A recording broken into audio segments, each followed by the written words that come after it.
May of 1945 saw Captain John Dolibois of the U.S. Military Intelligence Division being assigned to the Central Continental Prisoner of War enclosure located at Mondorf Palace in his native Luxembourg. Captain Dolibois, together with 4 other Army personnel,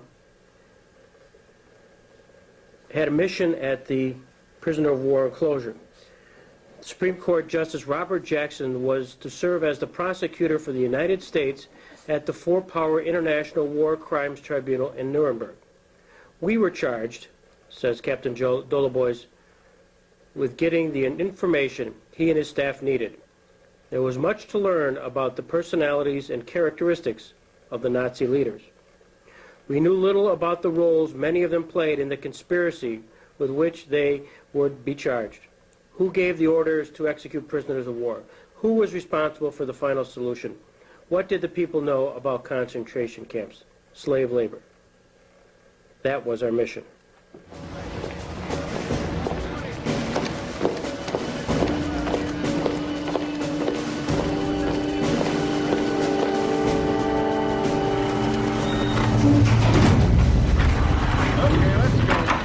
Let's go. Over there. Line up over there. Come on, let's go.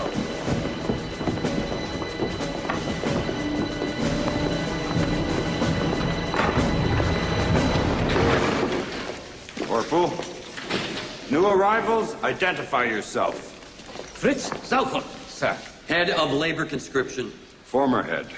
Julius Streicher. Publisher of...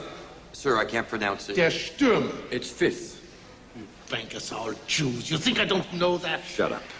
Hjalmar Horst Greely-Schacht, formerly president of the Reichsbank and minister of the economy. I do not understand why I have been accused here. I'm your jailer, not your lawyer. You'll get your day in court. Hans Fritschet. Chief of radio operation in the Nazi propaganda ministry. Rudolf Hess, former deputy Fuhrer. Yes. You. Joachim von Ribbentrop. Nazi foreign minister. You. Colonel, this is Dr. Robert Lai, head of the German Labor Front. You're Albert Speer? Yes, sir. What's wrong with this man? His mind is not what it used to be. He's an old drunk. It finally caught up with him. Ashcan for a second. There's a very famous picture of the class of 1945, and you were there, but not in the... You were kind of in the picture, but you weren't. Well, I was...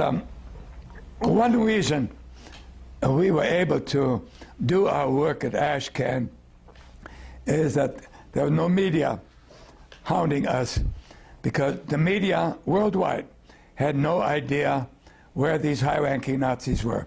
As I said earlier, there was a lot of speculation. People were guessing where they were, but nobody guessed that they were in Luxembourg. And this is why Luxembourg had been chosen, because it was off the beaten path, small country, especially this little town of Mondorf, which was a health resort, a spa. So nobody knew about it. And we were able to work without being interviewed by the press. It wasn't until the latter part of the summer when former inmates of concentration camps were released and were brought to Mondorf to recuperate from their hardships and a punishment as slave laborers and as concentration camp inmates. When they were liberated, and they were brought to Mondorf at the expense of the Luxembourg government and were treated to the cure, drinking the mineral water, getting massages, and enjoying the park Anlage with the beautiful flowers and trees and river. And so they were recouping their health. Well, it didn't take them long to find out who was on the other side of the barbed wire fence, that this were obviously the high-ranking Nazis. And a lot of these people would occasionally organize a little bit of a parade up the back of the compound, which was barred with the fence, barbed wire fence, camouflage nets, and they would sing the horse wrestle song, in Luxembourgish with their own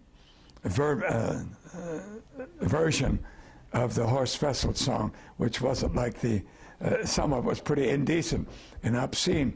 And they would drive the Nazis crazy because they'd be sitting on the veranda and these Luxembourgers would walk by singing the Horst Wessel song, their version of it. And the Nazis would immediately jump up and go out of earshot inside the building or around the back of it so they wouldn't hear it. So the press did in time find out that the Nazis were in Luxembourg. So then we were inundated with reporters from all over the world who wanted information, and we'd have press conferences and tell the story. And I had to appear, especially for the Luxembourg media, because I could speak Luxembourgish and explain to Luxembourg people too that these guys weren't getting the deluxe treatment inside the luxurious hotel.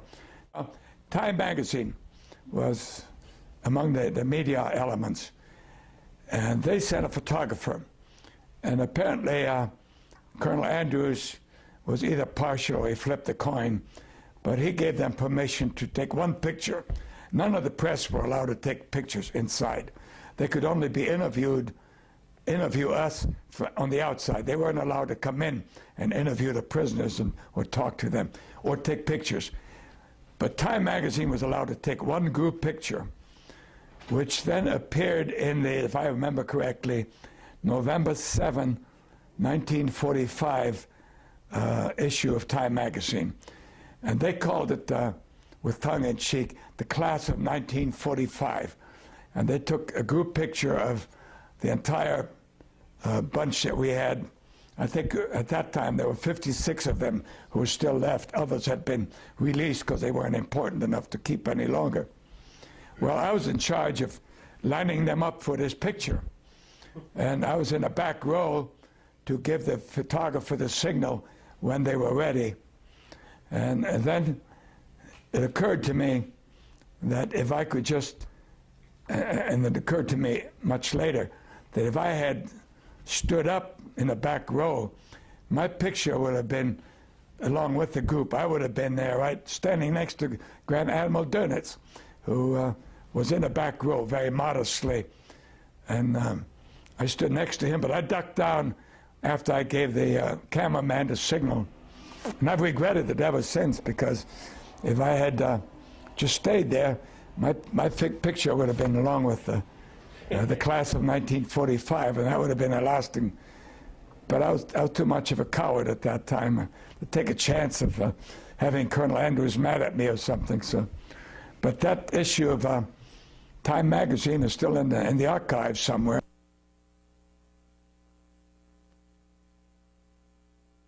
Can be seen in this picture in the upper rows, the bald-headed man at the top, and then there's a space, and then a very tall man.